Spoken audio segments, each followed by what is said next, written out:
In 1999, at 10 years old, I was really sick, and I was later diagnosed with type 1 diabetes. Inspired by my dance class, I thought, why don't we put on a show to raise money and raise awareness about the disease and how important it was. Little by little, each year, we were able to do more, reach more people, raise more dollars, and now we're celebrating 20 years, and it's amazing. I first became involved with Touched by Type 1 when it was just a teeny tiny little dance show called Dancing for Diabetes in Elizabeth's driveway. I was a dancer in that first original performance and continued to dance in the show for many years after. And she and I were friends, and I just continued to help and offer support as a volunteer for the show for many years.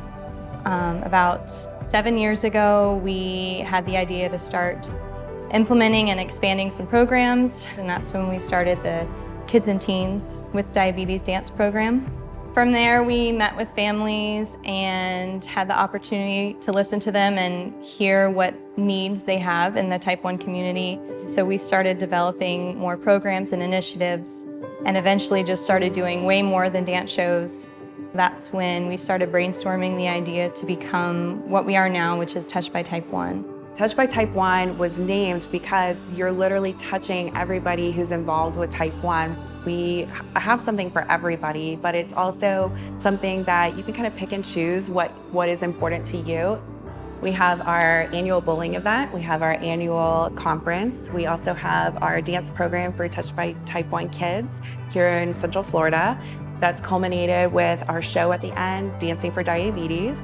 We also have outreach programs as well as our Type 1 at School and our D-Box. And I think that all of those programs really offer something for everybody, because no matter if you're local to Central Florida or if you are somewhere else in the country or even around the world, you're able to find a resource or a program that fits your need. Touched by Type 1's mission is to elevate awareness of type 1 diabetes, raise funds to find a cure, and inspire those with diabetes to thrive.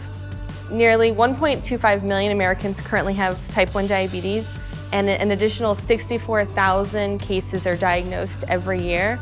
And the trend is moving that by 2050, 5 million Americans are going to have type 1 diabetes.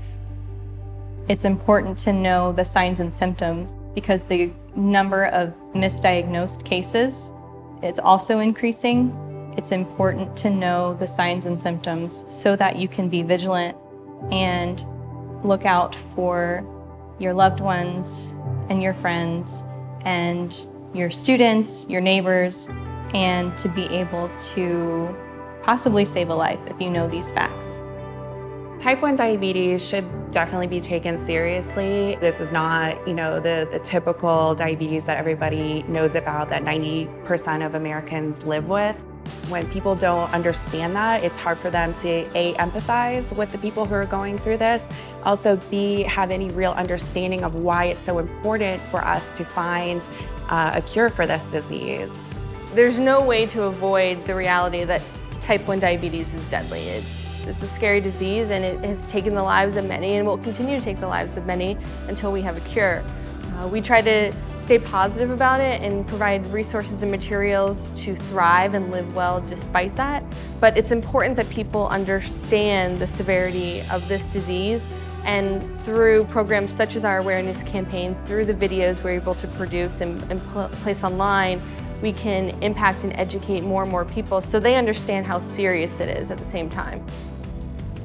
When you have a child who has type 1 diabetes and you have all of these hopes and dreams for them and you're just desperate for a cure, I feel like when you have that sitting on your heart as a parent, anytime someone brings up a cure and you want it so badly, that to have it not be available, it's heartbreaking. And I know as a child that my daughter feels that she's different in a lot of ways, even though she puts on a smile and she says it's fine. I do feel like, everyone would be so much happier living without this disease. The most important thing that I've learned is that type 1 diabetes is something that not only affects the individual living with the disease, but those who love and care for that person as well. We can come up with the ideas and develop those into actual programs and resources that positively impact the lives of those touched by type 1. We can create networks and we can create support groups and programs to connect people to what they need to thrive with this disease. What I can't do is walk into a research lab and cure diabetes. I'm not a scientist.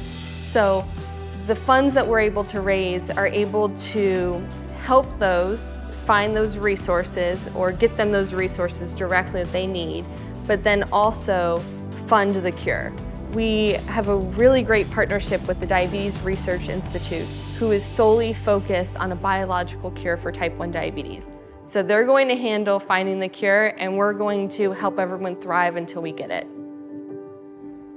When I think of lives that we've changed as an organization, the Kids and Teens program comes to mind. It's been 7 years since we started that program, and many of the kids that were in that first class are still with us today. It's just been really rewarding to see them grow in confidence with their diabetes. And it's been really special to see the relationships that they've built with each other. I know a lot of them are best friends, and their parents are best friends, and knowing that it all came from a program that we just had this idea for in creating this space where they could all come and just be the same together has just been really special to be a part of that.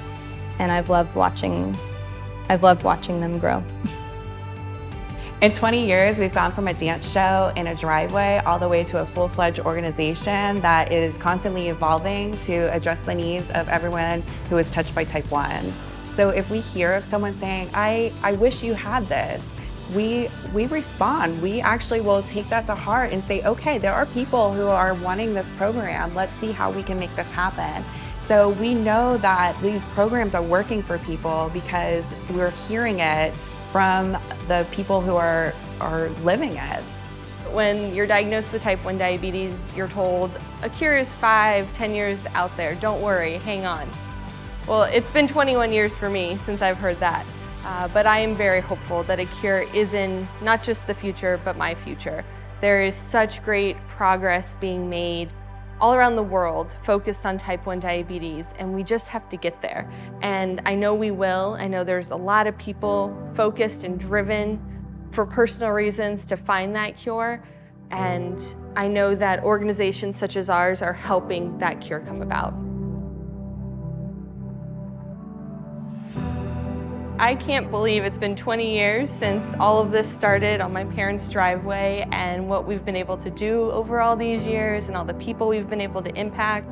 It's humbling, it's exciting. I'm so very proud of it, and I'm proud of everyone that has been along for the journey.